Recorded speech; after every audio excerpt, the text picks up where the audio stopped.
You're watching the Cowboys Report, presented today by LinkedIn Talent Solutions. If you're hiring for your small business, make sure you're getting the right people applying for your job so you can interview them and hire the right guy. Post your job for free at linkedin.com/NFL Daily. We'll put that link in the comments section and the description for you in today's video. As we preview Monday Night Football, Cowboys on the road against the Giants, because of course this game was put into prime time. The Giants are undefeated. They are 2-0 this year, although I would argue not playing the strongest level of competition so far. It's been the Titans kind of blew that game, and, Panthers aren't very good. Cowboys coming off a massive win that helped, I think, avoid this being an absolute must-win game for the Cowboys, although I do think this game is you really want to win this one, even maybe more so than you wanted to win against the Bengals in Week 2 because it is an NFC East matchup.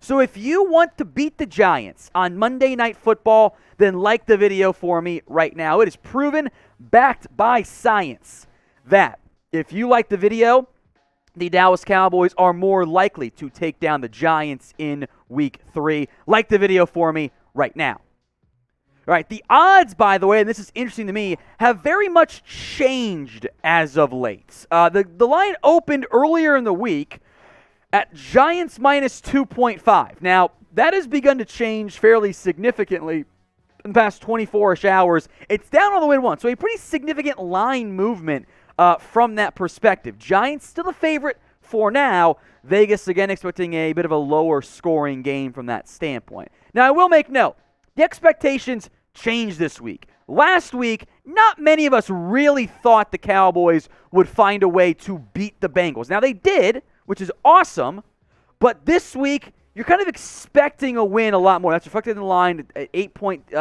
Bengals spread versus a 1-point spread.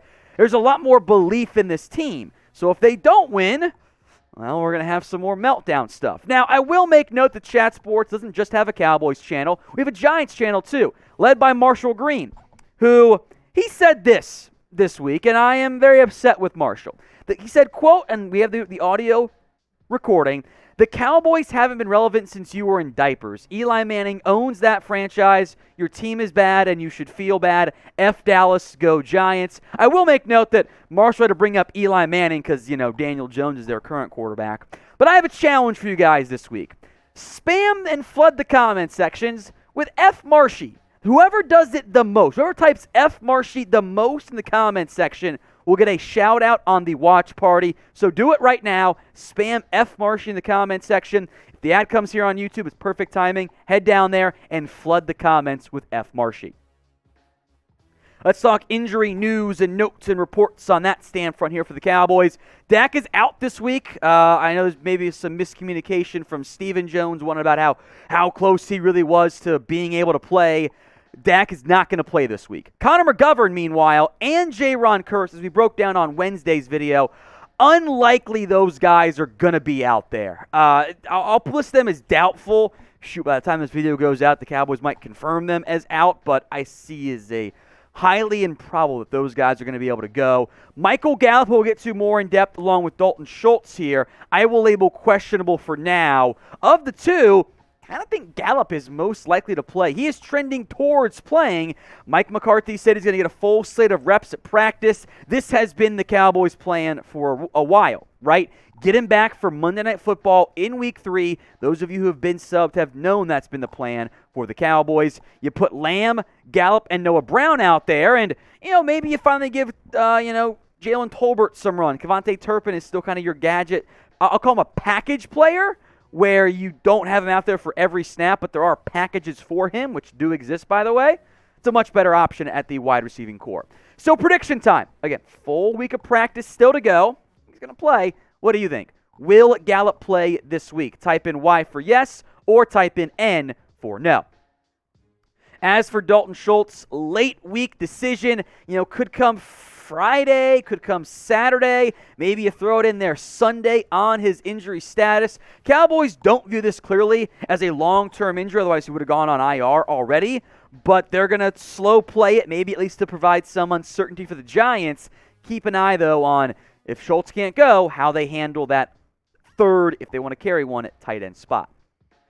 Now, today's show is made possible by our sports or by LinkedIn. That is the best spot to try to hire new people. That's linkedin.com/NFL daily. Because these days, every new potential hire can feel like a high-stakes wager for your small business. We've hired people here at Chat Sports. When we use LinkedIn, results end up being a heck of a lot better. It's very easy to create a free job post on LinkedIn Jobs. It's a very simple process. It doesn't require a PhD or anything to make it happen there. Once you do it, add your job and purple hiring frame to your LinkedIn profile to spread the word that you're hiring, because simple tools like screening questions make it easy to focus on candidates with just the right skills and experience. You can quickly prioritize who you want to interview and hire. Small businesses rate LinkedIn Jobs #1 in delivering quality hires versus leading competitors, so use them. LinkedIn Jobs helps you find the qualified candidates you want to talk to faster. Post your job for free at linkedin.com/NFL daily. That's linkedin.com/NFL. To post your job for free.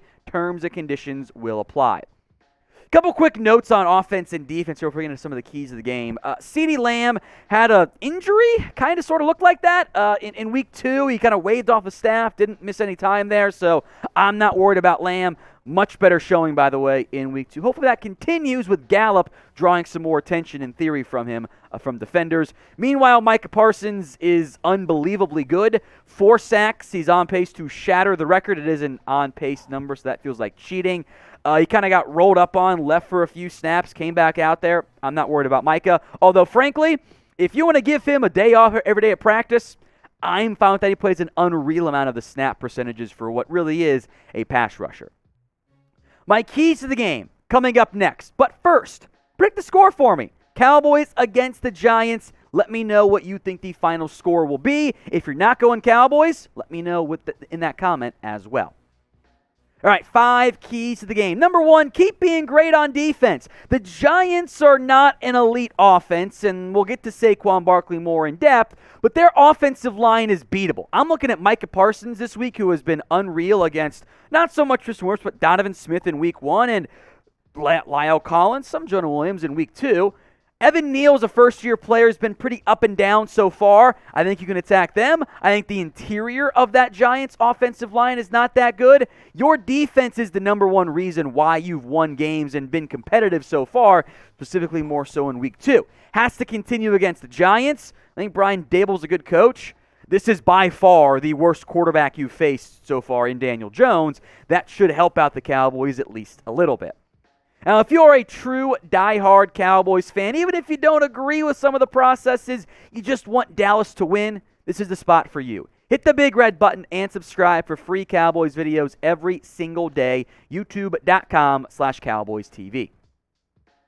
Key of the game number 2. I mentioned Daniel Jones being mid. Saquon Barkley is not. He is back, and I would argue, honestly, maybe better than ever. He's averaging 6 yards per carry on 40. There was a big difference, folks, in how the Bucs attacked the Cowboys defense on the ground, how the Bengals did. The Bucs ran outside, specifically left. They ran left away from Parsons, away from Tank. If they made a backside play, that's fine, and at Trayvon Diggs. The Bengals did not. The Bucs had a lot more success. I would bet the Giants try outside runs. I think they're a smart coaching staff. Not convinced the Bengals are, to be honest. So keep an eye on that. The Giants are going to commit to running the football because they don't trust their QB. You stop Saquon, you'll have success on defense. Let's talk offensive stuff now. Opening drive offenses return. Now, allow me to explain opening drives. What do you mean? The first 2 drives versus the last 8 for the Cowboys in week 2, massive differences. 18 plays, 150 yards, 14 points, 9 minutes and 13 time of possession. The next 8 drives, the offense was as bad as, frankly, it was against the Bucs. It's just, they dropped an interception or 2, and you had great field position, so you got some field goals, plus there was a fumble that was on one of your better drives. 41 plays, 192 in terms of yards. The yards per play get cut in half. The points are 6 because he had great field position, didn't control the clock. The offense stagnated. Now, there's a lot of reasons why. Again, lack of talent, play calling is part of that. I think your quarterback missed some throws as well. All of that is important to see if you can get a little bit, even just like a third or fourth drive like you had in the first 2 is a big deal for the Cowboys. So what is your confidence level in this offense? Kellen Moore was better in week 2. Your entire offense was better. How do you feel? Scale it for me from 1 to 100 in the comment section. Number 4 is more steady Cooper Rush. Been some wild takes in the past 48, 72 hours about Cooper Rush, but he was quality against the Bengals. He wasn't elite, but he was good from that perspective. Not the best ever effort out of Cooper Rush. I thought he played a bit better against the Vikings, but he was good enough to win you the football game. He was steady. He was consistent. Most importantly, he didn't turn the football over. And I think the Bengals are a better team than the Giants overall, so I think you can have another steady game from Rush, and you'll be fine. Now, Don Martindale, their DC, he's going to blitz Cooper Rush. He blitzes at like the 3rd highest rate in the NFL. It's what he's always done. There will be pressure packages. Don't make mistakes, and if you can beat the blitz, big plays can come for you on offense. Just get the ball in space, see what happens. My final key to the game is don't get outcoached. One quick aside, by the way, I didn't put it in here. Keep an eye on KaVontae Turpin. Giants punt return unit is not that, and the punt coverage team is not that great. Could have a nice play from KaVontae Turpin this week. But I'm looking at the coaching staff here. Don't get outcoached. I think you unquestionably were against the Bucs, and I think you kind of whooped up on the Bengals a little bit here. I think Brian Daboll and Mike Kafka, their OC, and Don Martindale, their DC, are really good coaches. But I also think this. Mike McCarthy and company, that's Kellen Moore, etc., they beat up on Zach Taylor and company. I don't think you'll have as bad of a game. I thought the Bengals' game plan was terrible, to be honest. I don't think the Giants will do that. So make sure you come correct. And the Cowboys can keep using the nobody believes in us card. Do it again in week 3. Now, week 2, you had fewer penalties. Keep it going. It's a steady stream of I don't do push-ups if there are no penalties. Let's keep it going. Don't let them slack. Buoy the Cowboys into fewer penalties by typing in flags.